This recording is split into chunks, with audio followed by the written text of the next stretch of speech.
At first glance, right, you might think, okay, well, eyewitness testimony, perfect piece of evidence. What's better than, hey, I saw that guy commit the crime, it's him?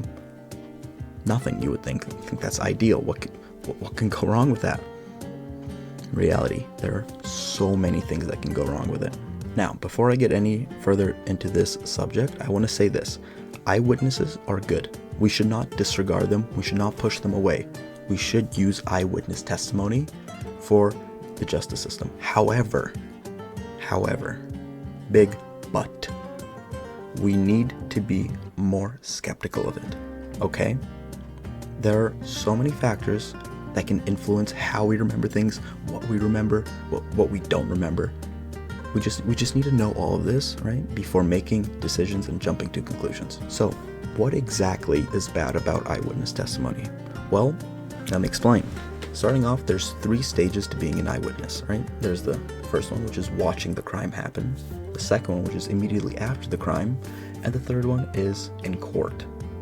In this video, I will go over 3 factors, one from each stage, that can completely change how you remember a crime. Starting off with the first stage, the crime itself. During this stage, there is a huge factor that can play on your memory, and that is the weapon focus effect. This effect says that people, when they view a crime happen, will more likely focus on a weapon that is present, right? Instead of actually paying attention to the person, what their face looks like. To better explain this, let's look at a study by Loftus and al. In 1987. So, what they did was they had participants watch mock crimes.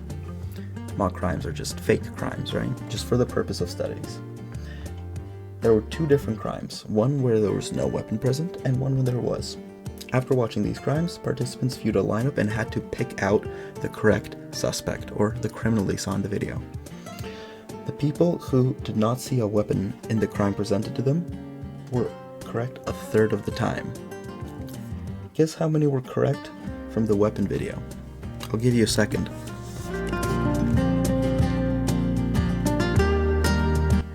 Done? If you guessed 15%, you're correct. This study shows us 2 things. First of all, eyewitnesses, not perfect. Even when there wasn't a weapon, only a third were correct. And the second thing, the weapon focus effect is real. People who saw a weapon in the crime were much worse at correctly identifying the suspect. And when you think about it, a lot of crimes happen with the weapon present. So, therefore, we need to be a lot more skeptical of the people. I'm not saying we shouldn't trust them, but we should just be more skeptical. Okay, now let's move on to stage 2, right after the crime. The factor I want to talk about for this stage is time, or recency. So, how long it takes you to describe what you saw, to give a statement to a cop after seeing it happen. This is because we need to do it right away, ASAP. Minutes count. A meta-analysis by Deffenbacher and al. From 2008 proves this. They found that after 10 minutes of a crime occurring, our memory of a face is 15% weaker. 15%. Now guess how much weaker it is after 1 week? 41%. 41% weaker. After a week. Court sentencing, court dates, they don't happen within days. Sometimes they take weeks, months.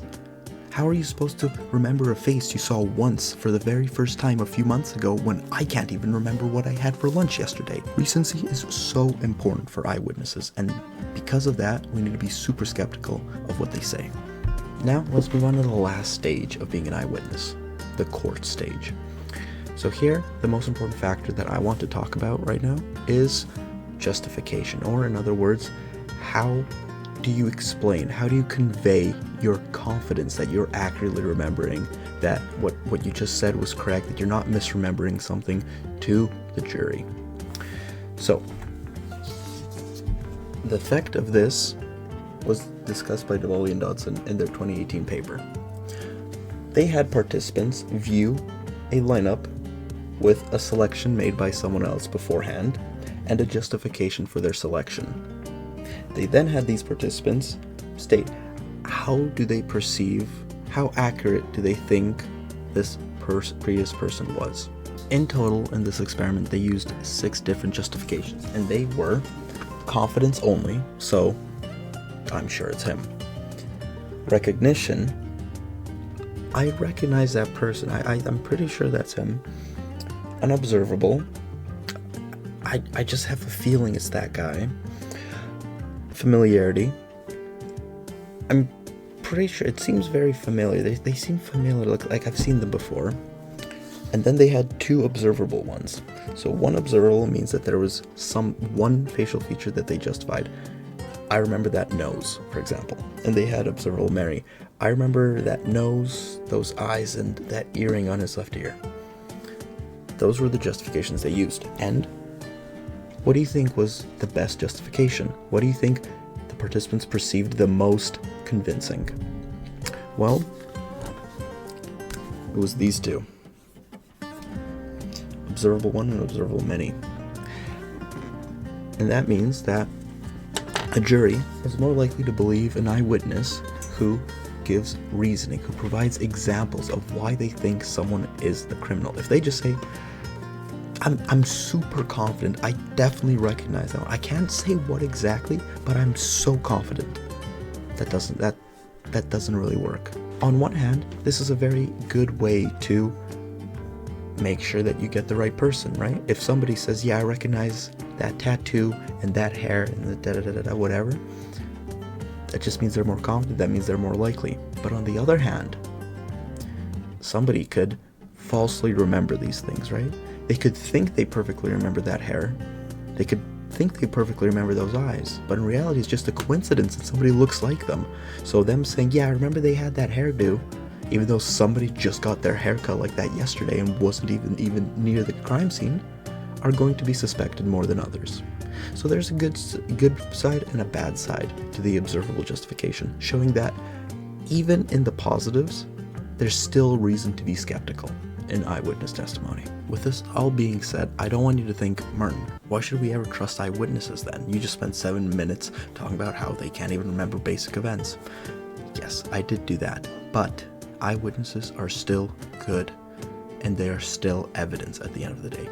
Any and all evidence is good. We always want evidence. The more evidence we have, the better. Some evidence might be bad, some evidence might be good. We won't know that until the end, or maybe not even at all. But the more we have it, the more likely we are to get the result we want, which is a fair trial. Thank you for your time. Thank you for listening. And I hope you're more educated on how to be a good eyewitness. I'll see you later.